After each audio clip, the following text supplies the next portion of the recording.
Bismillahirrahmanirrahim. Assalamualaikum warahmatullahi wabarakatuh. Di sini saya akan menjelaskan tentang bab 2 kajian pustaka dari proposal penelitian saya berjudul peningkatan hasil belajar IPS melalui model pembelajaran Jigsaw pada siswa kelas 4 Min Tegalasri Kabupaten Blitar. Dan dalam bab ini terdapat 4 pembahasan. Yang pertama hasil belajar, yang kedua ilmu pengetahuan sosial, yang ketiga pembelajaran kooperatif, dan yang keempat adalah pembelajaran Jigsaw. Di sini saya mengambil pendapat beberapa pakar seperti Winkel dan lain sebagainya. Jadi belajar adalah proses yang mengakibatkan perubahan tingkah laku seseorang karena adanya interaksi dengan lingkungannya. Menurut Winkel, belajar merupakan suatu aktivitas mental atau fisik yang berlangsung interaksi aktif dengan lingkungan yang menghasilkan sebuah perubahan dalam hal pengetahuan, keterampilan, sikap yang relatif konstan dan berbekas. Jadi dapat kita simpulkan bahwa belajar adalah proses yang mengakibatkan perubahan tingkah laku seseorang karena adanya interaksi seseorang tersebut dengan lingkungannya. Dan perubahan yang terjadi ini akan membekas pada diri seseorang tersebut. Selanjutnya adalah hasil belajar. Hasil belajar menurut Dimyati dan Mujiono adalah hasil dari suatu interaksi, tindak belajar, dan tidak mengajar. Dan menurut Sujana, hasil belajar adalah perubahan tingkah laku seseorang setelah mengalami belajar tingkah laku yang mencakup bidang kognitif, afektif, dan psikomotoris. Nah, hasil belajar dapat dikelompokkan menjadi beberapa ranah. Menurut Benjamin Bloom, mengklasifikasikan hasil belajar ada 3 ranah, yaitu ranah kognitif, afektif, dan juga psikomotorik. Jadi kognitif yang berkenaan dengan hasil belajar intelektual yang terdiri dari 6 aspek, yaitu pengetahuan, pemahaman, aplikasi, analisis, sintesis, dan juga evaluasi. Dalam ranah afektif berkenaan dengan beberapa sikap, yaitu seperti penerimaan jawaban atau reaksi penilaian, organisasi, dan internalisasi. Nah, yang ketiga adalah ranah psikomotorik. Hal ini berkenaan dengan hasil belajar keterampilan dan kemampuan bertindak yang terdiri dari aspek gerak refleks, keterampilan gerak dasar, kemampuan perseptual, keharmonisan, dan ketepatan. Gerakan keterampilan kompleks dan gerakan ekspresif dan interpretatif juga. Jadi, dapat kita simpulkan bahwa belajar adalah proses yang mengakibatkan perubahan tingkah laku seseorang karena adanya interaksi dengan lingkungan, dan hasil belajar adalah akibat dari kegiatan belajar. Sehingga dapat kita simpulkan dari beberapa pakar-pakar di atas, hasil belajar adalah hasil yang diperoleh dari aktivitas belajar yang meliputi perubahan perilaku, sikap, dan keterampilan yang terjadi dalam diri individu akibat interaksi dengan lingkungannya. Nah, pada penelitian ini, penilaian hasil belajar meliputi aspek sikap, aspek pengetahuan, dan aspek keterampilan. Selanjutnya adalah ilmu pengetahuan sosial. Dalam ilmu pengetahuan sosial ini terdapat 3 cabang, yaitu pengertian dari ilmu pengetahuan sosial atau IPS. Tujuan pendidikan ilmu pengetahuan sosial selalu ruang lingkup ilmu pengetahuan sosial. Yang pertama adalah pengertian ilmu pengetahuan sosial. Biasanya, materi pada pembelajaran IPS selalu dikaitkan dengan kehidupan dan lingkungan sosial yang sesuai dengan agar pembelajaran lebih bermakna bagi siswa. Nah, di sini saya mengambil pendapat beberapa ahli seperti Samlawi dan Maftuh. Beliau berpendapat bahwa IPS merupakan mata pelajaran yang memadukan konsep-konsep dasar dari berbagai ilmu sosial yang disusun melalui pendekatan pendidikan dan psikologi serta kelayakan dan kebermaknaan bagi siswa dan dalam kehidupannya. Dan menurut Jerome Malik, IPS adalah bagian dari kurikulum sekolah dasar yang mengambil subject matter content dari ilmu-ilmu sosial seperti sejarah, sosiologi politik, psikologi, filosofi, antropologi, dan juga ekonomi. Berdasarkan uraian pendapat dari ahli tersebut, kita dapat mengambil kesimpulan bahwa IPS adalah mata pelajaran yang ada di sekolah dasar. Materinya berasal dari berbagai cabang ilmu sosial untuk mempelajari masalah-masalah sosial sebagai program pendidikan. Materi dalam pembelajaran IPS disesuaikan dengan perkembangan psikologi siswa sehingga pembelajaran lebih bermakna bagi diri siswa. Yang kedua adalah tujuan pendidikan IPS. Jadi menurut Depdikbud, tujuan pendidikan IPS adalah ilmu pengetahuan sosial yang bertujuan untuk menyiapkan peserta didik sebagai anggota masyarakat dan warga negara yang baik dengan memberikan dasar pendidikan yang berguna untuk jenjang pendidikan di atasnya. Menurut Sapria, tujuan pendidikan IPS adalah mengenal konsep-konsep yang berkaitan dengan kehidupan masyarakat dan lingkungannya, memiliki kemampuan dasar untuk berpikir logis dan kritis, rasa ingin tahu, inquiry, memecahkan masalah, dan keterampilan kehidupan sosial, lalu memiliki komitmen dan kesadaran terhadap nilai-nilai kesosial kemanusiaan, dan yang terakhir memiliki kemampuan berkomunikasi, bekerja sama, dan berkompetisi dalam masyarakat majemuk di tingkat lokal, nasional, maupun global. Berdasarkan pendapat dari ahli IPS, tujuan dari pendidikan IPS adalah untuk membina siswa untuk memiliki kesadaran terhadap konsep kehidupan masyarakat. Selain itu juga siswa juga diharapkan memiliki keterampilan dalam pemecahan masalah sosial serta kemampuan untuk bersosialisasi terhadap masyarakat baik di tingkat nasional, lokal maupun global. Dan yang ketiga adalah ruang lingkup IPS. Menurut Mulyasa, ruang lingkup IPS terdapat 3 aspek, yaitu manusia, tempat, dan lingkungannya. Yang kedua, waktu, keterlanjutan, dan perubahan. Dan yang ketiga, sistem sosial dan budaya. Pembelajaran IPS merupakan satu pembelajaran yang mempelajari tentang manusia, tempat, dan lingkungannya.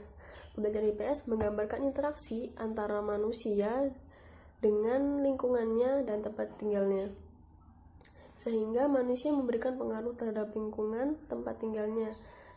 Demikian pula lingkungan manusia juga memberikan pengaruh terhadap kehidupan manusia. Yang kedua, waktu, keterlanjutan, dan perubahan. Dalam pembelajaran IPS mempelajari tentang waktu dan yang berkelanjutan dan selalu mengalami perubahan.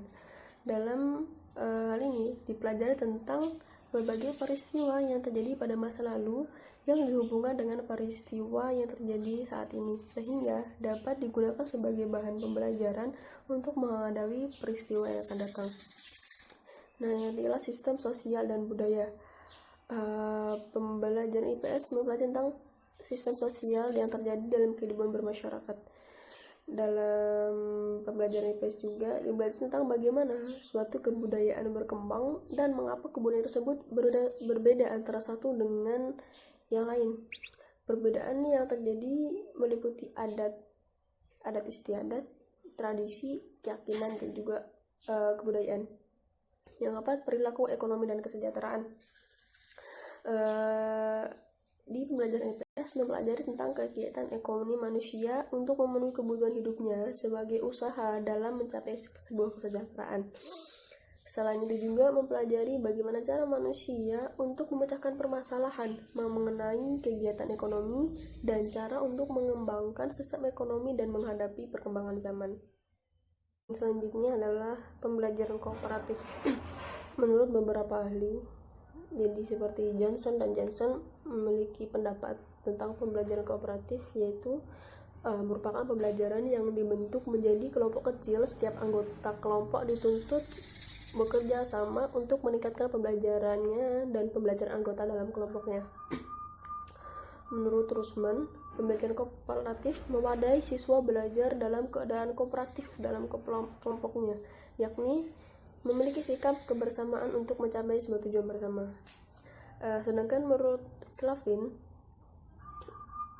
dalam pembelajaran kooperatif, siswa bekerja sama dalam kelompok kecil untuk saling membantu satu sama lain untuk mempelajari materi pelajaran. Sehingga dapat disimpulkan dari beberapa ahli tersebut bahwa pembelajaran kooperatif merupakan pembelajaran yang diorganisasikan dalam kelompok kecil yang terdiri dari struktur anggota yang heterogen. Pembelajaran kooperatif dapat menemukan sikap saling membutuhkan antar anggota untuk mencapai tujuan bersama dalam sebuah kelompok. Selanjutnya adalah model pembelajaran Jigsaw. Dalam model pembelajaran Jigsaw terdapat 3 poin pembahasan, yaitu pengertian model pembelajaran Jigsaw, yang kedua langkah-langkah model pembelajaran Jigsaw, dan yang ketiga adalah kelebihan dari model pembelajaran Jigsaw. Yang pertama, pengertian model pembelajaran Jigsaw. Jadi awal mulanya model pembelajaran Jigsaw dikembangkan oleh Eliot dan Aronson di Universitas Texas. Arti jigsaw dalam bahasa Inggris adalah gergaji ukir. Nah, dan menurut pendapat ahli-ahli seperti Rusman, jadi model pembelajaran jigsaw mengambil pola kerja gergaji ukir atau zigzag, yaitu siswa melakukan kegiatan belajar dengan bekerja sama dengan siswa lain untuk mencapai tujuan yang sama. Sedangkan menurut Fathur Rahman, model pembelajaran kooperatif teknik jigsaw, model pembelajaran yang terdiri dari 4-6 orang yang heterogen dan bekerja sama, saling ketergantungan positif dan bertanggung jawab atas materi yang dipelajari dan menyampaikan materi kepada anggota kelompok yang lain. Jadi pada intinya model pembelajaran jigsaw adalah guru membagi satuan informasi yang besar menjadi komponen-komponen yang lebih kecil. Selanjutnya guru membagi siswa ke dalam kelompok belajar. Nah, setiap anggota kelompok memiliki tanggung jawab untuk menguasai subtopik yang telah ditugaskan oleh gurunya. Kemudian setiap siswa dari masing-masing kelompok dengan subtopik yang sama membentuk satu kelompok ahli. Siswa yang dalam kelompok ahli melakukan sebuah diskusi dan bekerja sama untuk menguasai subtopik yang telah ditugaskan oleh guru dan merancangkan bagaimana cara mengajarkan subtopik bagiannya kepada kelompok yang asalnya tadi sebelum kelompok ahli.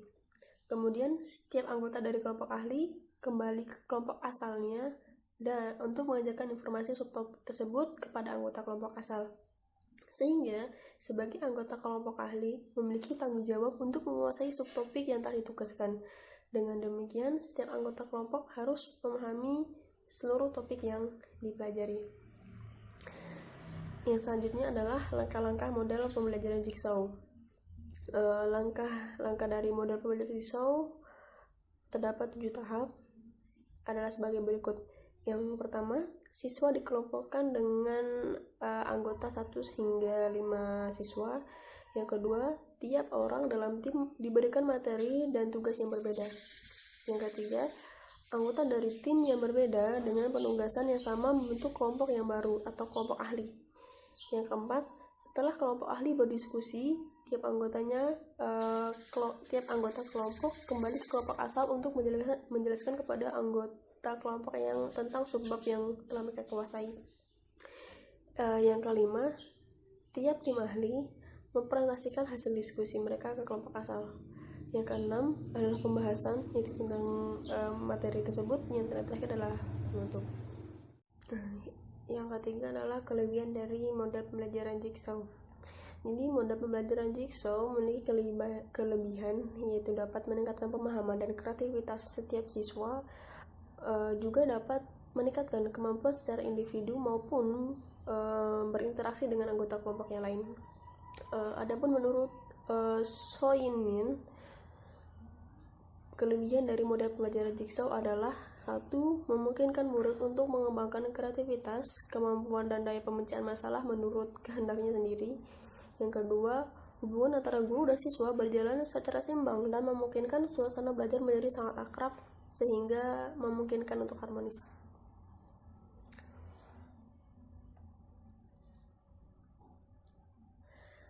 Yang ketiga, memotivasi guru untuk bekerja lebih aktif dan kreatif. Dan keempat, mampu memadukan berbagai pendekatan belajar, yaitu pendekatan kelas, kelompok, dan juga individual. Jadi kita tahu kelebihan dari model pembelajaran jigsaw adalah untuk meningkatkan kemampuan individu siswa dan kemampuan untuk bersosialisasi dengan orang lain. Mungkin cukup sekian dari saya. Apabila terdapat kesalahan, saya mohon maaf. Wassalamualaikum warahmatullahi wabarakatuh.